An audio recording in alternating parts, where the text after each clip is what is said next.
So ഇന്ന് നമ്മൾ discuss ചെയ്യുന്നത് ബയോടെക്നോളജി പ്രിൻസിപ്പിൾസ് ആൻഡ് പ്രോസസ് ആണ്. ഈ ചാപ്റ്റർ ഏറ്റവും ഈസി ആയിട്ട് എങ്ങനെ പഠിച്ചു തീർക്കാം എന്ന് നമുക്ക് നോക്കാം.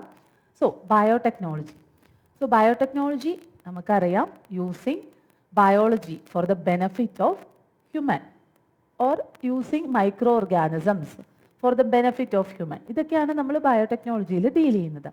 സോ നമ്മൾ ബയോടെക്നോളജിയിലെ സ്റ്റെപ്സ്, റീകോമ്പിനന്റ് DNA ടെക്നോളജിയിലെ സ്റ്റെപ്സ് പറയുന്നതിന് മുമ്പ് നമുക്ക് ഫസ്റ്റ് ഒരു എക്സാമ്പിൾ വെച്ചിട്ട് സ്റ്റാർട്ട് ചെയ്യാം. So you all know about human insulin, right? So insulin, it is a hormone secreted by pancreas. Okay. So which cells? Beta cells of pancreas secretes insulin. So insulin deficient ആയിട്ടുള്ള ഒരുപാട് പേര് നമുക്കറിയാം അല്ലേ. Diabetes mellitus ഉള്ള ഒരുപാട് പേരുണ്ട്. അവരുടെ ബോഡിയിലൊക്കെ insulin deficiency ഉണ്ട്. So we know that the requirement of insulin is more. ഒരുപാട് ഇൻസുലിൻ വേണം. ഇത്രയും പേർക്ക് സപ്ലൈ ചെയ്യണമെങ്കിൽ ഇൻസുലിൻ്റെ റിക്വയർമെൻറ്റ് അവിടെ കൂടുതലാണ്. സോ എങ്ങനെയായിരിക്കും നമ്മൾ ഇത്രയും ഇൻസുലിൻ പ്രൊഡ്യൂസ് ചെയ്യുന്നത്? നിങ്ങൾ എപ്പോഴെങ്കിലും അത് ചിന്തിച്ചിട്ടുണ്ടോ? കാരണം നമ്മുടെ പരിചയത്തിൽ തന്നെയുള്ള ഒരുപാട് പേർക്ക് ഇൻസുലിൻ വേണം അല്ലേ, either in tablet form or in an injection form. So നമ്മൾ എങ്ങനെയാണ് ഇത്രയും ഇൻസുലിൻ പ്രൊഡ്യൂസ് ചെയ്യുന്നത് എന്ന് നോക്കാം.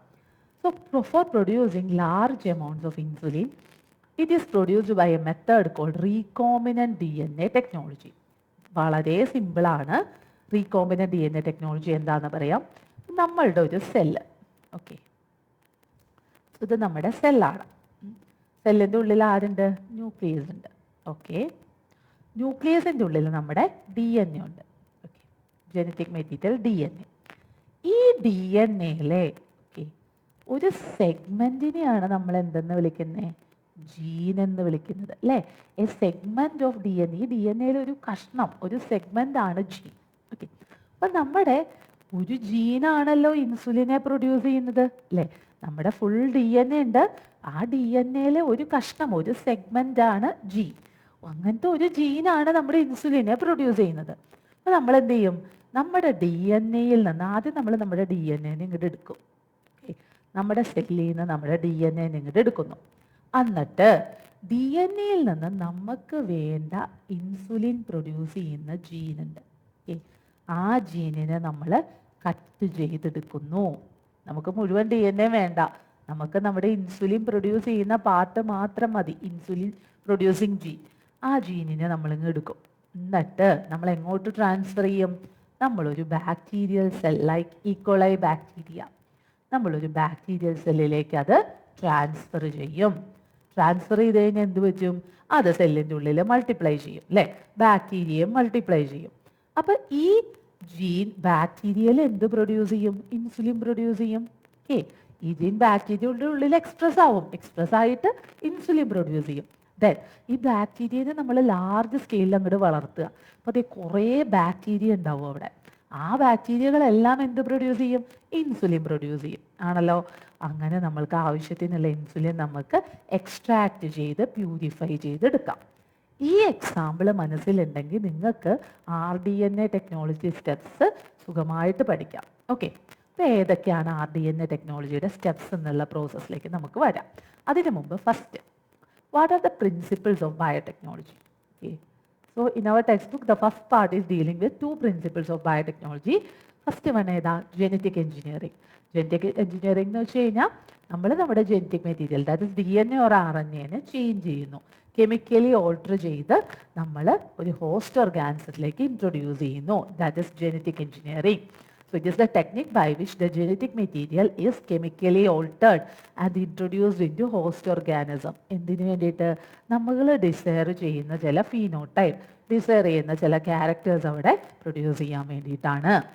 Then second one is bio process engineering. So ഈ ഒരു ജനറ്റിക് എഞ്ചിനീയറിംഗ് ഒക്കെ പെർഫോം ചെയ്യണമെങ്കിൽ നമ്മൾക്ക് എന്ത് വേണം? ഒരു സ്റ്റെറൈലായിട്ടുള്ള കണ്ടീഷൻ, അണുവിമുക്തമായ ഒരു കണ്ടീഷൻ വേണം അല്ലേ.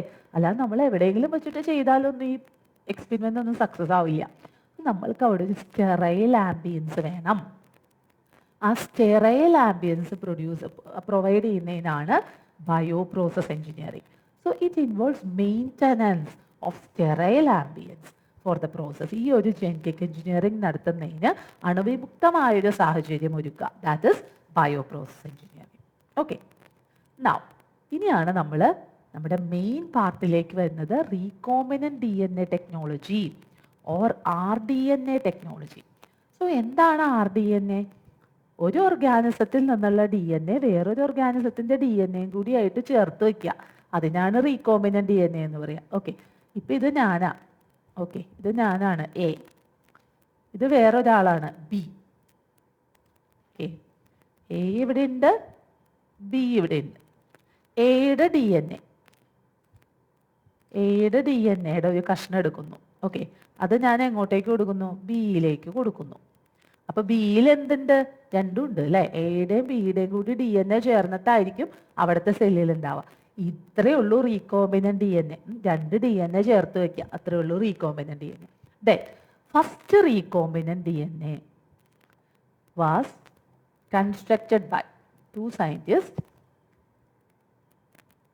Stanley Cohen and Herbert Boyer. So you have to remember this. So the two scientists who prepared the first recombinant DNA, that is Stanley Cohen and Herbert Boyer. Okay. ഇനി recombinant DNA ടെക്നോളജിക്ക് 3 tools ആണ്. കുറേ tools വേണം കേട്ടോ. മെയിനായിട്ട് നമ്മൾ പറയുന്ന 3 tools ആണ്: restriction enzymes, cloning vectors and competent host. So we will discuss each and every one of them. Before that നമുക്ക് പെട്ടെന്ന് പഠിച്ചെടുക്കണം അല്ലേ, നമുക്ക് എളുപ്പത്തിൽ പഠിച്ചെടുക്കണം. അതിന് നമ്മൾ ആദ്യം തന്നെ റീകോമ്പിനന്റ് DNA ടെക്നോളജിയുടെ ഈ 8 സ്റ്റെപ്സ് അങ്ങോട്ട് പഠിക്കാം. ഓക്കെ, എന്നിട്ട് ഓരോ സ്റ്റെപ്പിലും എന്തൊക്കെ കാര്യങ്ങൾ നടക്കുന്നു, എന്തൊക്കെ ടൂൾസ് ആണ് അവിടെ ഇൻവോൾവ് ചെയ്തിട്ടുള്ളത്, ഇത് പഠിച്ചാൽ മാത്രം മതി. നമ്മുടെ ഫുൾ ചാപ്റ്റർ കഴിഞ്ഞു. ഇത്രയേ ഉള്ളൂ ചാപ്റ്റർ. ഈ 8 സ്റ്റെപ്സ് നമ്മൾ ഡിസ്ക്രൈബ് ചെയ്യുന്നിടത്ത് നമ്മുടെ ചാപ്റ്റർ ക്ലോസ് ആയി. Okay, so first step is isolation of DNA. ഓർമ്മയുണ്ടല്ലോ, നമ്മുടെ സെല്ലിൻ്റെ ഉള്ളിൽ ന്യൂക്ലിയസ് ഉണ്ട്, ന്യൂക്ലിയസിൻ്റെ ഉള്ളിൽ DNA ഉണ്ട്, DNA നമ്മൾ വലിച്ചു പുറത്തേക്ക് എടുത്തു. Okay, so that's the process, isolation of DNA. DNA is extracted from the nucleus of the cell. That is the first step. Then DNA എടുത്തു കഴിഞ്ഞാൽ എന്ത് ചെയ്യണം? Fragmentation of DNA. DNA നമ്മൾ പീസസ് ആയിട്ട് ബ്രേക്ക് ചെയ്യണം. And for this process restriction enzymes R needed. Okay, this process is done with the help of restriction enzymes which cut the DNA. Then third one, separation of fragments. So DNA cut ചെയ്ത് കഴിഞ്ഞാൽ കുറേ pieces ഉണ്ടാവും അല്ലേ, അതിൽ നമുക്ക് മുഴുവനൊന്നും വേണ്ട. നമുക്ക് ഏതെങ്കിലും ഒരു പർട്ടിക്കുലർ, ഇപ്പൊ ഇൻസുലിൻ്റെ കേസ് ആണെങ്കിൽ ഒരെണ്ണം മാത്രമാണ് അവിടെ ഇൻസുലിൻ പ്രൊഡ്യൂസ് ചെയ്യുന്ന ജീനുള്ളൂ, ബാക്കിയുള്ളവരൊന്നും നമുക്ക് വേണ്ട. അപ്പൊ എന്ത് ചെയ്യണം? നമ്മൾ ഈ ഫ്രാഗ്മെന്റ്സിനെ സെപ്പറേറ്റ് ചെയ്ത് നമുക്ക് വേണ്ട പർട്ടിക്കുലർ ഫ്രാഗ്മെന്റ് മാത്രം ഐസൊലേറ്റ് ചെയ്തെടുക്കാം. So for separation of fragments the method used is agarose gel electrophoresis. നിങ്ങൾ പേടിക്കേണ്ടത് ഓരോന്നും നമ്മൾ ഡീറ്റെയിൽ ആയിട്ട് പഠിക്കും കേട്ടോ. Agarose gel electrophoresis. Okay, then നമുക്ക് വേണ്ട ജീൻ കിട്ടി. ഇനി എന്താ? നമുക്ക് ഇതിനെ ബാക്ടീരിയയിലേക്ക് കൊടുക്കണം അല്ലേ. അങ്ങനെ ഓടിപ്പോയി നമുക്ക് ബാക്ടീരിയയിലേക്ക് ഇതങ്ങോട്ട് കൊടുക്കാൻ പറ്റില്ല കേട്ടോ. ബാക്ടീരിയയിലേക്ക് നമ്മുടെ ജീനിനെ ആരെങ്കിലും കൊണ്ടുപോകാൻ വേണം. ഇപ്പം നിങ്ങൾക്ക് ഗൾഫിലേക്ക് പോകണം, നിങ്ങൾക്ക് ദുബായിക്ക് പോകണം, നമുക്ക് നടന്നു പോകാൻ പറ്റുന്ന ദൂരമല്ല അല്ലേ. നമ്മളെ എടുത്തുകൊണ്ട് പോകാൻ, നമ്മളെ ക്യാരി ചെയ്ത് കൊണ്ടുപോകാൻ ആരെങ്കിലും വേണം, ഒരു ഫ്ലൈറ്റ് വേണം. എന്ന് പറഞ്ഞ പോലെ നമ്മുടെ DNA അല്ലെങ്കിൽ നമ്മുടെ ജീനിനെ, ഡിസൈഡ് DNA ക്യാരി ചെയ്ത് കൊണ്ടുപോകുന്ന വെഹിക്കിളാണ് ആര്? Vectors. Okay, so vectors or cloning vectors are vehicles which carry the DNA or the desired DNA to the host cell. Host സെല്ലിലേക്ക് കൊണ്ടുപോകുന്ന, നിങ്ങൾ സ്കൂളിലേക്ക് പോവുക, ബസ് കിട്ടിയില്ല, ഓട്ടോറിക്ഷ വിളിച്ച് പോകണം. ഓക്കെ, അവിടുത്തെ ഓട്ടോയാണ് അവിടുത്തെ വെഹിക്കിൾ അല്ലേ. എന്ന് പറഞ്ഞ പോലെ ജീനിനെ ക്യാരി ചെയ്ത് കൊണ്ടുപോകുന്ന, ജീനിനെ ഹോസ്റ്റ് സെല്ലിലേക്ക് ക്യാരി ചെയ്ത് കൊണ്ടുപോകുന്ന വെഹിക്കിളാണ് ആര്? Vectors. Okay, so cloning vectors they are vehicles. നാ ഇപ്പോൾ നമ്മളിത് ആദ്യം തന്നെ ജീനിനെ ഹോസ്റ്റ് സെല്ലിലേക്ക് കൊണ്ടുപോവുകയല്ല ചെയ്യുന്നത്. നമ്മൾ ജീനിനെ ആരുമായിട്ട് ജോയിൻ ചെയ്യുന്നു? ജീനിനെ നമ്മൾ വെക്ടറുമായിട്ട് ജോയിൻ ചെയ്യുന്നു. Okay, suppose this is the vector. So this is the vector. ഈ വെക്ടറിലേക്ക് നമ്മൾ നമ്മുടെ ജീൻ ചേർത്ത് വെക്കുന്നു. ഓക്കെ, നമ്മുടെ ഇൻസുലിൻ ജീനിനെ ഈ വെക്ടറുമായിട്ട് നമ്മൾ ജോയിൻ ചെയ്യുന്നു. Then next step is amplification of DNA. Amplification means production of multiple copies. ഇത് ഒരെണ്ണം പോരാ നമുക്ക്, ഇതിൻ്റെ കുറേ കോപ്പീസ് നമുക്ക് വേണം. ഓക്കെ, ഇതിൻ്റെ കുറേ കോപ്പീസ് നമുക്ക് പ്രൊഡ്യൂസ് ചെയ്യണം. കാരണം നമ്മളൊരു ലാർജ് സ്കെയിലാണ് പ്രൊഡ്യൂസ് ചെയ്യാൻ ഉദ്ദേശിക്കുന്ന ഇൻസുലിൻ. നമുക്ക് ഇൻസുലിൻ്റെ എക്സാമ്പിൾ വെച്ച് തന്നെ പോവാം കേട്ടോ. അപ്പോൾ ഇൻസുലിൻ ലാർജ് സ്കെയിലാണ് പ്രൊഡ്യൂസ് ചെയ്യുന്നത്. സോ നമ്മൾ ഇതിൻ്റെ മൾട്ടിപ്പിൾ കോപ്പീസ് ഉണ്ടാക്കിയെടുക്കണം. അതിന് നമ്മൾ യൂസ് ചെയ്യുന്ന മെത്തേഡാണ് PCR or polymerise chain reaction. It is the technique use to amplify the DNA. Now amplification ഒക്കെ കഴിഞ്ഞു. ഇനി നമുക്ക് എങ്ങോട്ടേക്ക് കൊടുക്കാം? നമ്മുടെ ഹോസ്റ്റ് സെല്ലിലേക്ക്. കുറേ ഹോസ്റ്റ് സെല്ല് വേണം. ഓരോ ഹോസ്റ്റ് സെല്ലിലേക്കും നമ്മൾ നമ്മുടെ ഈ ഒരു വെക്ടറിനെ, vector together with our gene, it is introduced into the host cell. Okay, ഇനി നമുക്ക് ഹോസ്റ്റ് സെല്ലിനെ വളർത്തണം. എന്നാലാണ് ഹോസ്റ്റ് സെല്ല് കുറേ എണ്ണം. ഇത് നമ്മൾ ഓൾറെഡി കുറേ ഹോസ്റ്റ് സെല്ലിലേക്ക് കൊടുക്കും. എന്നിട്ട് അവരെ നമ്മൾ കൾച്ചർ ചെയ്യും. കൾച്ചർ ചെയ്യാന്ന് വെച്ചാൽ that host cell requires many nutrients to grow, അല്ലേ? അതിന് വേണ്ട ന്യൂട്രിയൻസ് ഒക്കെ ആഡ് ചെയ്ത് കൊടുത്ത് ഫേവറബിൾ കണ്ടീഷൻസ് ഒക്കെ കൊടുത്ത് നമ്മളതിനെ മൾട്ടിപ്ലൈ ചെയ്തെടുക്കുന്നു. എന്തിന്? അത് ആ പ്രൊഡക്റ്റ് പ്രൊഡ്യൂസ് ചെയ്യണം, ഇൻസുലിൻ പ്രൊഡ്യൂസ് ചെയ്യണം. അതിന് വേണ്ടി നമ്മളതിനെ വളർത്തിയെടുക്കും. എന്നിട്ട് നമ്മൾ ആ പ്രൊഡക്റ്റ് പ്യൂരിഫൈ ചെയ്ത് എക്സ്ട്രാക്ട് ചെയ്തെടുക്കുന്ന പ്രോസസ്സാണ് last step, that is down stream processing. Okay, so we have describe the entire steps of recombinant DNA technology. ഇനി ഇതിൽ എന്തൊക്കെ കാര്യങ്ങളാണ് നിങ്ങൾ സ്ട്രെസ് ചെയ്ത് പഠിക്കേണ്ടതെന്ന് പറയാം. So first one is isolation of DNA. So isolation of DNA എന്ന് മിക്കവാറും നമ്മൾ ക്വസ്റ്റ്യൻസ് കാണാറുണ്ട്. സോ ഐസൊലേഷൻ ഓഫ് DNA എപ്പോഴും ഓർത്തിരിക്കുക, നമ്മൾ ആ പറഞ്ഞ പോയിന്റ് ഓർക്കുക. നമ്മുടെ DNA എവിടെ ഇരിക്കുന്നേ? സെല്ലുണ്ട്, അല്ലേ? ഫസ്റ്റ് നമ്മുടെ സെല്ലുണ്ട്. ഇത് നമ്മുടെ ആനിമൽ സെല്ലാണ്, അല്ലെങ്കിൽ പ്ലാന്റ് സെല്ലും, ഏത് സെല്ലും ആയിക്കോട്ടെ. ഓക്കെ, നമുക്ക് പ്ലാന്റ് സെല്ല് എടുക്കാം. ഇത് നമ്മുടെ പ്ലാന്റിൻ്റെ DNA എടുക്കുന്നതെന്ന് വെച്ചാൽ നമ്മൾ ഇൻസുലിൻ്റെ കേസിൽ നമ്മുടെ DNA ആണ് കേട്ടോ എടുക്കുക. സോ ദാറ്റ് ഇസ് ആനിമൽ സെല്ലുള്ളിൽ. നമ്മളിവിടെ പ്ലാന്റ് സെല്ലെന്ന് വിചാരിക്കാം. സോ ഈ പ്ലാന്റ് സെല്ലിൽ നിന്ന് നമുക്ക് നമ്മുടെ DNA എടുക്കാം, പ്ലാന്റിൻ്റെ DNA എടുക്കണം. ഓക്കെ, അപ്പോൾ എവിടെയാണ് പ്ലാന്റ് സെല്ലിൽ DNA ഉണ്ടാവുക? പ്ലാന്റ് സെല്ലിൻ്റെ ഉള്ളിൽ ന്യൂക്ലിയസ് ഉണ്ട്. ഓക്കെ, ആ ന്യൂക്ലിയസിൻ്റെ ഉള്ളിൽ DNA പ്രസൻ്റ് ആയിരിക്കും. This is the DNA. Okay, അപ്പോൾ എപ്പോഴും ഓർക്കുക, സെല്ലിൻ്റെ ഉള്ളിൽ DNA ഒറ്റയ്ക്കല്ല, അവിടെ വേറെ കുറേ ആൾക്കാരുണ്ട്. RNA ഉണ്ട്, പ്രോട്ടീൻസ് ഉണ്ട്, ലിപ്പിഡ്സ് ഉണ്ട്. ഇവരൊക്കെ അവിടെ ഉണ്ടാവും. അവരെയൊക്കെ കളഞ്ഞിട്ട് നമുക്ക് ആരെ എടുക്കണം? DNA എടുക്കണം. അതാണ് നമ്മൾ ചെയ്യാൻ പോകുന്ന process. Okay, so that's a first step, isolation of DNA. അവിടെ ആദ്യം തന്നെ നമ്മൾ ചെയ്യേണ്ട കാര്യം എന്താണെന്നറിയോ? Breaking the cell wall. Okay, if it is a plant cell or bacterial cell. നമ്മൾ വർക്ക് ചെയ്യുന്നത് പ്ലാന്റ് സെല്ലോ ബാക്ടീരിയൽ സെല്ലോ ഒക്കെ ഫംഗസോ ഒക്കെ ആണെങ്കിൽ, ആനിമൽ സെല്ലാണെങ്കിൽ സെൽ വോൾ ഇല്ല. So the first step should be avoided. Okay, animal സെല്ലാണ് ക്വസ്റ്റിന് ചോദിച്ചു കഴിഞ്ഞാൽ ബ്രേക്കിംഗ് ദ സെൽ വോൾ എന്നൊന്നും പോയി എഴുതല്ലോ കേട്ടോ. കാരണം ആനിമൽ സെല്ല് സെൽ വോളില്ലാന്ന് നമ്മൾ കുഞ്ഞു ക്ലാസ് മുതൽ പഠിക്കുന്ന കാര്യമാണ്. Okay, so the first step is breaking the cell wall. എങ്ങനെയാണ് ബ്രേക്ക് ചെയ്യുന്നത്? നമ്മൾ ചുറ്റികയൊക്കെ ഇട്ട് അടിച്ചടിച്ച് ബ്രേക്ക് ചെയ്യാൻ പറ്റുമോ? ഇല്ല. അവിടെ നമുക്ക് ആര് വേണം? എൻസൈംസ് വേണം. അപ്പം നമ്മളിവിടെ 3 എൻസൈംസിൻ്റെ പേരാണ് പഠിക്കുന്നത്. So first one, if it is a plant. Okay, plant സെല്ലിൽ സെൽ വോളിൽ എന്തുണ്ട്? Cellulose. We know that plant cell wall is made up of cellulose. So the enzyme to be used to remove the cell wall or to break the cell wall is cellulase. So cellulase is the enzyme that breaks cellulose. Then if it is a bacterial cell, നമ്മൾ use ചെയ്യുന്ന enzyme ആണ് lysozyme. And if it is A fungal cell, fungus ആണെങ്കിൽ നമ്മൾ chitinase ആണ് use ചെയ്യുക. Chitinase നമ്മൾ പഠിച്ചിട്ടുണ്ട് അല്ലേ? ഫസ്റ്റ് ഇയറിൽ പഠിച്ചിട്ടുണ്ടല്ലോ. ഫംഗസിൻ്റെ സെൽ വോളും അതുപോലെ തന്നെ ആർത്രോപോഡ്സിൻ്റെ എക്സോസ്കെലിറ്റണും ഒക്കെ ഫോം ചെയ്തിട്ടുള്ളത് കൈറ്റിൻ വെച്ചിട്ടാണ്. So in order to break the chitin, the enzyme used is chitinase. Okay, now the second step. So നമ്മുടെ സെൽ വോള് പോയി. ഇനി എന്ത് ചെയ്യണം? നമുക്കിവിടെ ആവശ്യമില്ലാത്ത കുറേ ആൾക്കാരുണ്ട് അല്ലേ?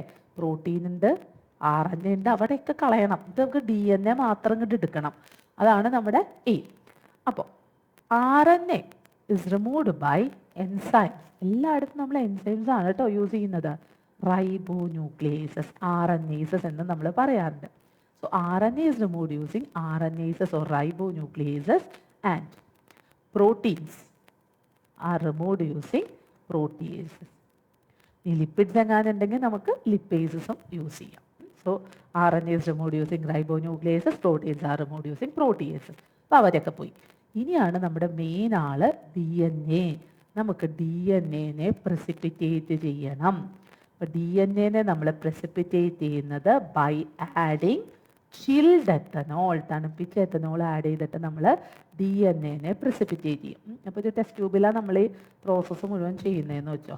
ഓക്കെ, ഈ നമ്മൾ ഈ എൻസൈംസും എത്തനോളും ഒക്കെ ഇങ്ങനെ ഈ ഒരു ടെസ്റ്റ് ട്യൂബിലേക്ക് നമ്മൾ ആഡ് ചെയ്ത് കൊടുക്കാം. അപ്പോൾ നമ്മൾക്ക് കാണാം ലാസ്റ്റ് സ്റ്റെപ്പും കഴിയുമ്പോൾ നമ്മുടെ DNA ഇങ്ങനെ പ്രസിപ്പിറ്റേറ്റ് ചെയ്ത് നിൽക്കുക. നിങ്ങൾ പ്രസിപ്പിറ്റേറ്റ് ഒക്കെ കണ്ടിട്ടുണ്ടല്ലോ കെമിസ്ട്രി ലാബിൽ. അതുപോലെ നമ്മുടെ DNA ഇങ്ങനെ പ്രസിപ്പിറ്റേറ്റ് ചെയ്തെടുക്കും. ഈ പ്രസിപ്പിറ്റേറ്റ് ചെയ്ത് നിൽക്കുന്ന DNA നമ്മളൊരു ഗ്ലാസ് റോഡോ ഒക്കെ വെച്ചിട്ട് ഇങ്ങനെ നമുക്ക് റിമൂവ് ചെയ്തെടുക്കാം. ആ ടെസ്റ്റ് ട്യൂബിൽ നിന്നോ അല്ലെങ്കിൽ ബീക്കറിൽ നിന്നോ നമുക്ക് ഇങ്ങനെ എടുക്കാം ആ DNA. അതിനെ നമ്മൾ വിളിക്കുന്ന പേരാണ് spooling.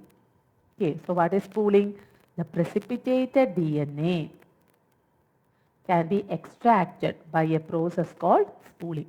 Precipitated DNAയുടെ എക്സ്ട്രാക്ഷനെയാണ് നമ്മൾ അതിനെടുക്കുന്ന പ്രോസസ്സ്, അതിനാണ് നമ്മൾ സ്പൂളിംഗ് എന്ന് പറയുക. It can be extraction or precipitated DNA can be separated by spooling. അതായിരിക്കും കുറച്ചുകൂടി നല്ലൊരു term. Can be separated by the process of spooling. Okay, so this is the steps involved in isolation of DNA. Now, next one is cutting DNA at specific locations, and this is done with the help of restriction enzymes. So restriction enzymes are enzymes which can cut DNA at specific locations. നമ്മൾ വിചാരിക്കുന്ന സ്ഥലത്ത് പോയി cut ചെയ്യണം അല്ലേ.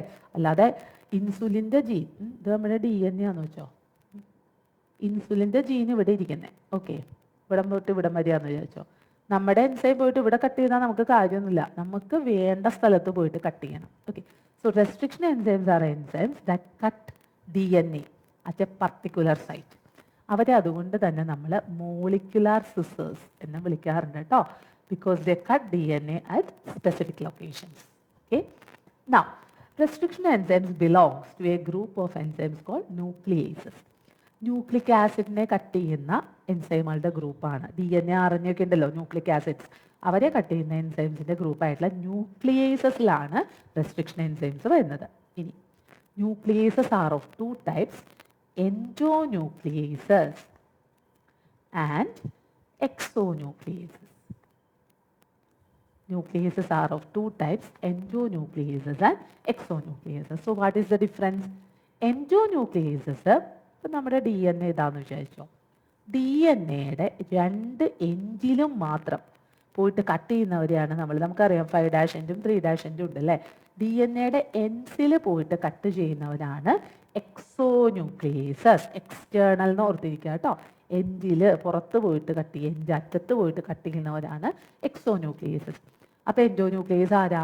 അവർ ഉള്ളിലൊക്കെ പോയിട്ട് cut ചെയ്യും. They cut within the DNA. Okay, they cut at specific locations within the DNA. അപ്പോൾ നമ്മൾക്കൊരു എക്സ്പെരിമെൻറ്റിൽ ആരെ കൊണ്ടായിരിക്കും കൂടുതൽ പ്രയോജനം? എൻഡോന്യൂക്ലിയേസ് ആണ്. കാരണം എപ്പോഴും നമുക്ക് എൻസിൽ മാത്രം കട്ട് ചെയ്തുകൊണ്ടിരുന്നിട്ട് കാര്യമില്ല. അതുകൊണ്ട് തന്നെ നമ്മൾ എപ്പോഴും യൂസ് ചെയ്യുന്ന ടേം റെസ്ട്രിക്ഷൻ എൻഡോന്യൂക്ലിയേസസ് എന്നാണ് കേട്ടോ. റെസ്ട്രിക്ഷൻ എൻഡോന്യൂക്ലിയേസസ്, ബിക്കോസ് എൻഡോന്യൂക്ലിയേസ് ആണ് നമുക്ക് കുറച്ചുകൂടി ഹെൽപ്ഫുൾ ആയിട്ട് വരാം. നമ്മളൊരു എക്സാമ്പിൾ പഠിക്കുന്നുണ്ട് restriction എൻഡോന്യൂക്ലിയേസിൻ്റെ EcoR1. So EcoR1 is a restriction endonuclease which is extracted from E. coli bacteria.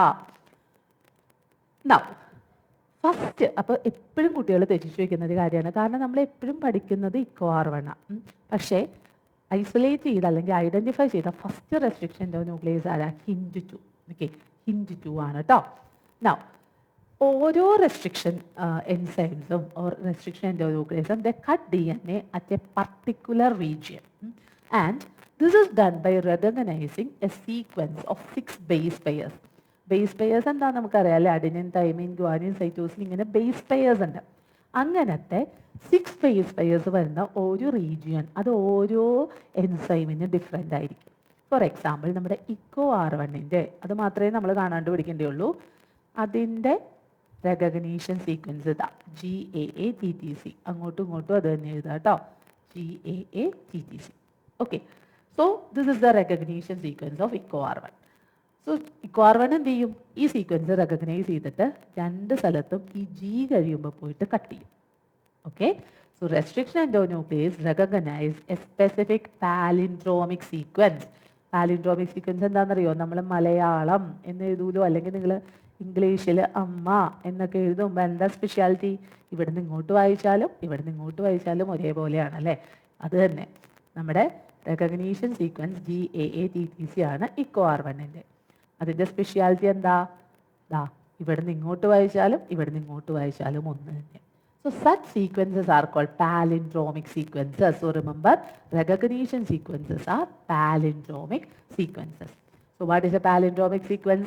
It is a sequence of base pairs that read the same on the two strands in 5' to 3' direction and 3' to 5' direction. So the palindromic sequence of echo R1 is this one, GAATTC on both sides.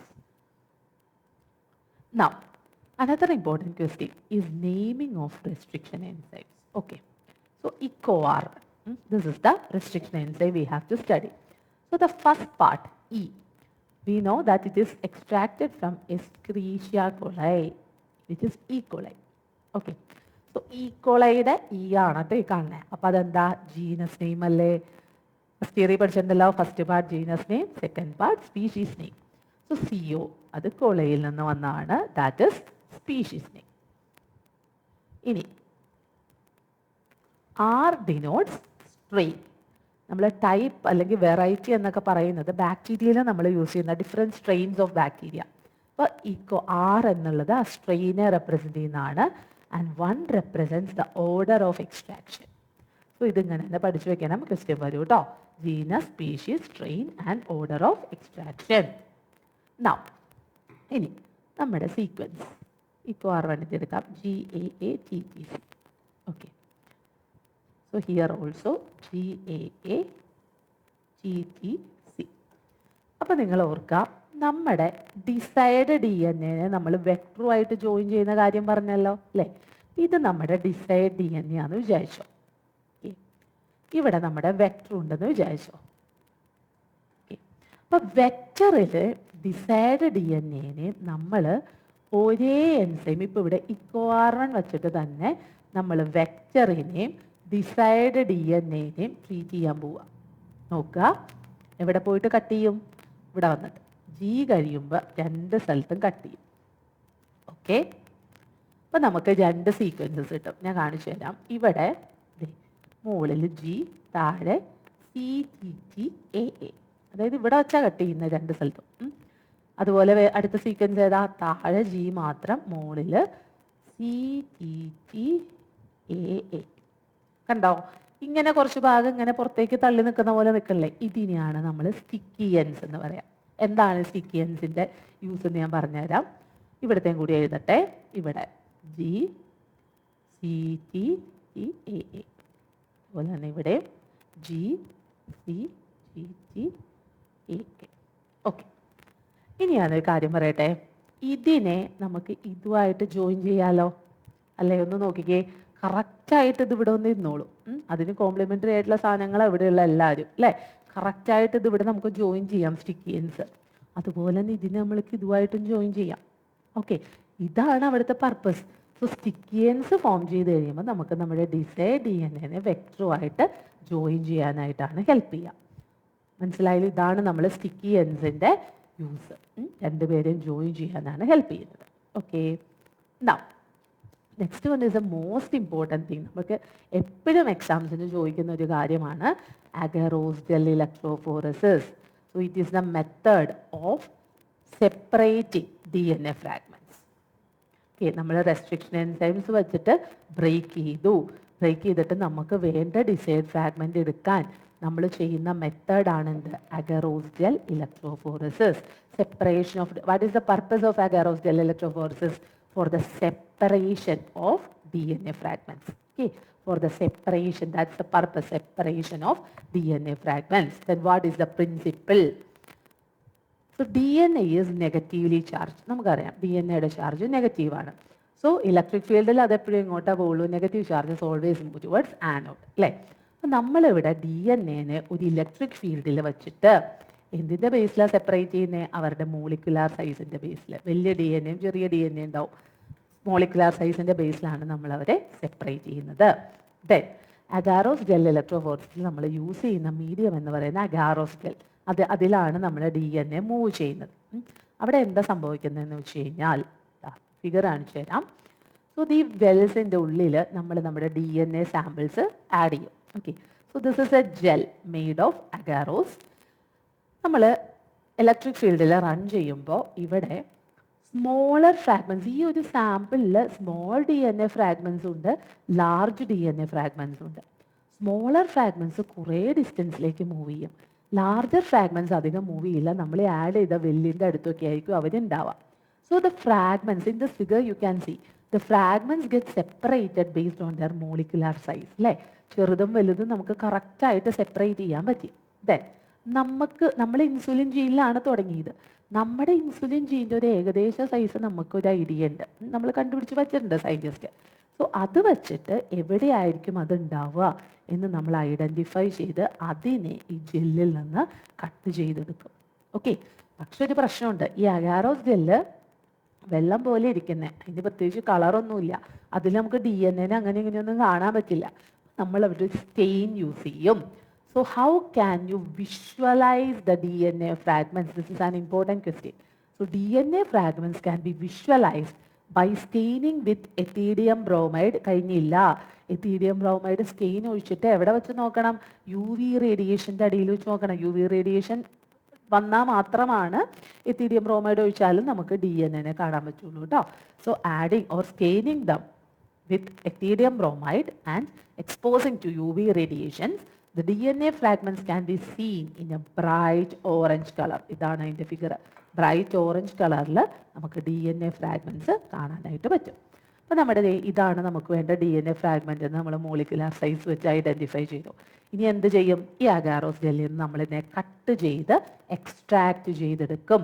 So DNA bands are cut out from the agarose gel and extracted. This process is called elution. Okay. So remember, elution ഓർത്തിരിക്കണം, stain ഓർത്തിരിക്കണം. Stain മാത്രം ഓർത്താൽ പോരാ, visualise ചെയ്യണമെങ്കിൽ അവിടെ UV റേഡിയേഷനും വേണം. The next one is a cloning vector. So cloning vector ഇന്ന് എപ്പോഴും ചോദിക്കാറുള്ള ക്വസ്റ്റ്യൻ ഇതാണ്, what are the features of a cloning vector? So there are 4 features. First one is it should have an origin of replication. Okay. Origin of replication. And second one, it should have a selectable marker. The third one should have cloning sites. And last one, vectors for cloning genes in plants and animals.